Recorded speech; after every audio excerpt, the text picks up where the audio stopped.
As Turkey attempts to negotiate a return to the F-35 Lightning II fighter program with the United States, the world may witness a geopolitical version of groveling.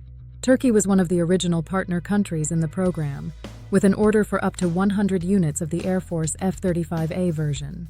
Turkey and its President Tayyip Erdogan, most likely still suffering from the impacts of the failed 2016 coup attempt, blamed members of the European Union and the United States for playing a role in the coup.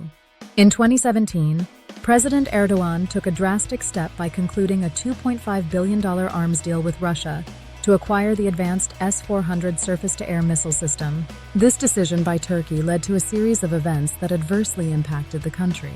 Turkey, being a member of NATO, holds significant strategic importance for the alliance.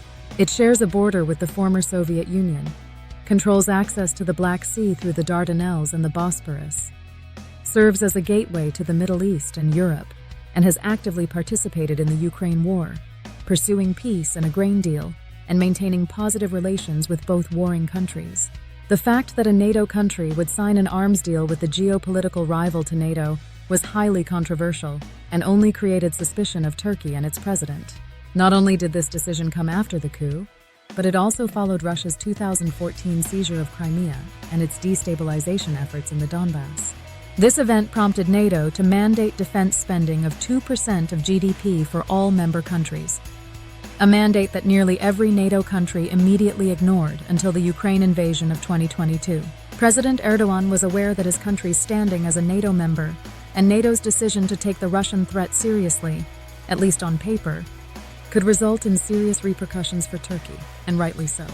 President Erdogan argued that Turkey was not getting favorable terms for air defense weapons from the US, so it chose to go to Russia. With all that was going on, this was an intentional act to create turmoil, which is a feature of the leadership of President Erdogan. The US warned Turkey that this decision would have consequences, threatening retaliation if Turkey proceeded with the delivery of Russian missiles.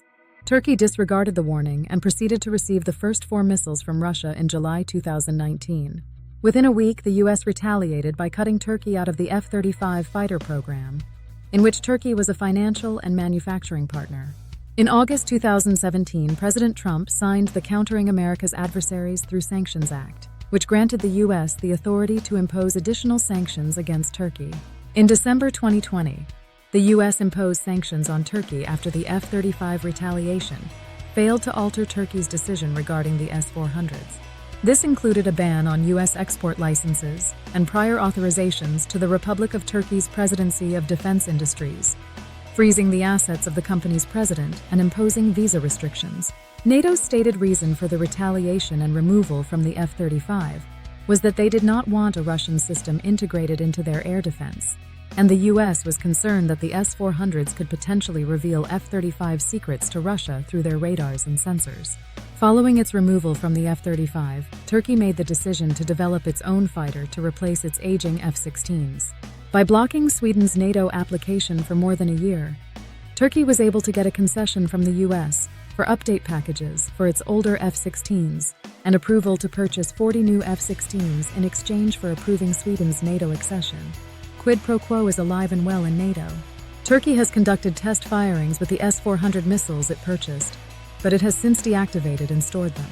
Since at least 2022, President Erdogan has been attempting to negotiate with the US to re-enter the F-35 program, as the new F-16s and Turkey's domestic fighter, the Turkish aerospace industry's TF-Khan, which it claims is a 5th-generation fighter and a stealth fighter, appear to fall short of the F-35 capabilities. Turkey is willing to negotiate an S-400 agreement with the US to rejoin the F-35 program, and the American government appears receptive. A former Turkish official initially proposed that Turkey sell its S-400s to Pakistan or India, a move that would not provoke the Russians, given that both countries already own the system. Turkish officials rejected this proposal for unknown reasons, stating that any transfer to a third-party country would require Russian approval. The US can monitor the weapons in storage to ensure they are not operating due to Turkish offers. Turkey claims this would be essentially the same scenario as Greece, which is in possession of Russian-made S-300 surface-to-air missiles. The US rejected this offer because Turkey's S-400 situation is different from Greece's S-300 situation. The Greek-owned S-300s were ordered by Cyprus, and the missiles were diverted to Greece to defuse a crisis in the region. Greece stores the missiles on the island of Crete. The distinction lies in the fact that Greece did not purchase the missiles, but rather acquired them through an international peace agreement, without any intention of integrating them into its air defense system. Turkey, on the other hand, intentionally sought to buy the S-400s for its use, despite U.S. protests. If Turkey wishes to rejoin the F-35 program, the U.S. maintains that it must completely remove the S-400s from the country. Turkey did suggest an alternative deal to the United States, in that it would move all their S-400s to be stored at and fully controlled by the U.S. at the U.S. part of the Incirlik Air Base in Turkey. This is an attempt by Turkey to hold on to the missiles, likely as a form of future leverage in the chaos-creating mind of President Erdogan. However, Russian Foreign Minister Sergei Lavrov rejected this deal, asserting that the U.S. cannot place the S-400s under U.S. control, because such a deal would require Russian consent, which it will not provide. Turkey has expressed a desire to purchase F-35A fighters, likely not the 100 originally envisioned, as it already has its own TF-Con fighter, and will receive new F-16s, so its need has declined. Additionally, it plans to purchase up to 20 F-35B vertical landing and takeoff versions of the fighter for its amphibious assault ship. Turkey's decision to acquire the S-400 has placed it in a challenging position, as it now grants the Russians substantial control over its future purchases. The S-400's presence in Turkey will restrict the weapons that the United States and most likely European NATO countries can sell to Turkey. As long as the S-400s are in Turkey, the Russians will have influence over the country. Turkey applied to join BRICS in September 2024, which is led by Russia and China, and President Erdogan attended this year's BRICS conference in Kazan, Russia. If Turkey joins BRICS, it will become the first NATO member to do so, and it will become a part of an organization that Russia jointly leads. Russia is likely to approve Turkey's membership in BRICS, if only to inflame tensions within NATO, by incorporating one of its member countries into a Russian-led economic organization. NATO lacks a mechanism to expel a member country, but given Turkey's strategic importance and the U.S.'s unwillingness to cede its influence in Turkey to the Russians, the U.S. is unlikely to support such a move even if it were possible.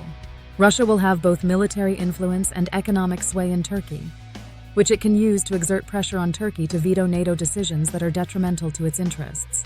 President Erdogan has proven to be a shrewd leader on the international stage, improving Turkey's position in the world despite an increase in European suspicion. However, it appears that Erdogan's ambitions have placed Turkey in a precarious position, subjecting it to the even more shrewd Vladimir Putin.